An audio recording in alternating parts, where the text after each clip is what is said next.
ತುಂಬಾ ಸೀರಿಯಸ್ ಆಗ್ಬಿಡ್ತು. ಅವನು ಅದೇ ಹಾಸ್ಪಿಟಲ್ ವರ್ಕ್ ಮಾಡ್ತಿದ್ದೆ NH ಅಲ್ಲಿ.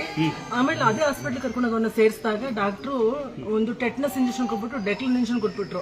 ಆ ಟೆಸ್ಟಿಂಗ್ ಕೊಡ್ಬೇಕಾಗಿತ್ತು, ಕೊಡ್ಲಿಲ್ಲ. ಅವ್ನಿಗೆ 10 ಲಕ್ಷಕ್ಕೆ ಒಬ್ಬರಿಗೆ ಹಂಗಾಗತ್ತಂತೆ. ನನ್ನ ಮಗನಿಗೆ ತುಂಬಾ ಕ್ರಿಯೇಟಿವ್ ಲೆವೆಲ್ ಜಾಸ್ತಿ ಆಗ್ಬಿಟ್ಟು 5.7 ಆಗೋಯ್ತು. ಆಗ ನನಗೆ ಫೋನ್ ಮಾಡ್ದ, ಬಾ ಮೈಸೂರಿಂದ ಅಂತ. ಆಗ ನಾನು ಇಲ್ಲೇ ಕಡೂರ್ ಹತ್ರ ಟ್ರೈನ್ ಹೋಗ್ಬೇಕಾದ್ರೆ ಇಲ್ಲಿ ಅಮ್ಮನಿಗೆ ಜ್ಞಾಪಿಸ್ಕೊಂಡೆ, ಅಮ್ಮ ನನ್ನ ಕೈಲಿ ಬರೀ 10,000 ಇದ್ದಿದ್ದು, ಇದನ್ನ ನನ್ ಹುಂಡಿಗೆ ಹಾಕ್ತೀನಿ, ಹರಕೆ ಬಂದು ತೀರಿಸ್ತೀನಿ, ನನ್ನ ಮಗನ್ ಕರ್ಕೊಂಡ್ಬರ್ತೀನಿ, ಏನೂ ಪ್ರಾಬ್ಲಮ್ ಇಲ್ದಂಗ ಆಗೋದು ಅಂತ ಅನ್ಕೊಂಡು ಹೋದೆ.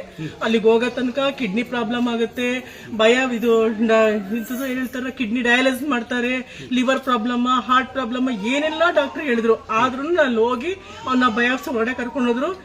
ನಾನು ಅಲ್ಲೇ ಅಮ್ಮನ್ನ ಬೇಡ್ಕೊಂಡೆ, ಅಮ್ಮನೇ ಬಂದು ನಾನು ನಿಂತ್ಕೊಂಡಂಗಾಯ್ತು. ಯಾರೋ ಒಂದು ಅಮ್ಮ ಬಂದ್ಬಿಟ್ಟು ನನಗೆ ಕುಂಕುಮ ಕೊಟ್ಲು. ಯಾರು ಅಂತ ಗೊತ್ತಿಲ್ಲ ನನಗೆ, ಯಾರು ಬಂದು ಹುಡುಕಿದ್ರು ಸಿಗ್ಲಿಲ್ಲ. ಅವಮ್ಮ ಹೊಟ್ಟೋದ್ಲು. 3 ದಿನನೂ ಅಲ್ಲೇ ಅಡ್ಮಿಟ್ ಆಗಿದ್ದು, ತುಂಬಾ ಸೀರಿಯಸ್ ಆಗಿತ್ತು. ಮತ್ ಬೆಳಗ್ಗೆಗೆ ಅವ್ನಿಗೆ ಕ್ರಿಯೇಟಿವ್ ನಂಬರ್ ಕಮ್ಮಿ ಆಯ್ತು, ಮತ್ ಬೆಳಿಗ್ಗೆ ಕಮ್ಮಿ ಆಯ್ತು. 3 ದಿನಕ್ಕೆ ಡಿಸ್ಚಾರ್ಜ್ ಮಾಡ್ಬಿಟ್ರು.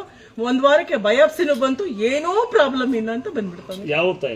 ನಂದು ಮೈಸೂರು. ನನ್ನ ಮಗ NH ಅಲ್ಲಿ ಶಿವಮೊಗ್ಗದಲ್ಲಿ ಕೆಲಸ ಮಾಡ್ತಾ ಇದ್ದ.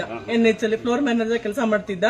ಆ ಹಾಸ್ಪಿಟಲ್ ಡಾಕ್ಟರ್ ಅವ್ನಿಗೆ ಟೆಸ್ಟ್ ಇದು ಕೊಡದೆ ಡೈರೆಕ್ಟ್ ಆಗಿ ಇಂಜೆಕ್ಷನ್ ಕೊಟ್ಬಿಟ್ಟಿದ್ದಕ್ಕೆ ಆ ತರ ಪ್ರಾಬ್ಲಮ್ ಆಯ್ತು. ಅವ್ರದ್ದು ಏನ್ ತಪ್ಪಿಲ್ಲ. ಡಾಕ್ಟರ್ ದೇವರಯ್ಯ ಅದೊಂದು ಕಾರಣ ಮಗನ ತಾಯಿ ಉಳಿಸಾಳಂತೆ. ಒಂದ್ಸಲ ಅಮ್ಮ ಮಗ 5 ಲಕ್ಷ ಖರ್ಚು ಮಾಡ್ಬೇಕಾದ ಜಾಗಕ್ಕೆ ಬರೀ 50,000 ರೂಪಾಯಿ ಹುಷಾರಾಯ್ತು. ಅಮ್ಮನ ಮಗ ಅಲ್ಲಿ NH ಕೆಲಸ ಮಾಡ್ತಿದ್ದೆ, ನಾನು ಅಲ್ಲಿ ಸಿಟಿ ಬಸ್ ಕೆಲಸ ಮಾಡ್ತಾ ಇದ್ದೆ. ಇಷ್ಟೇ.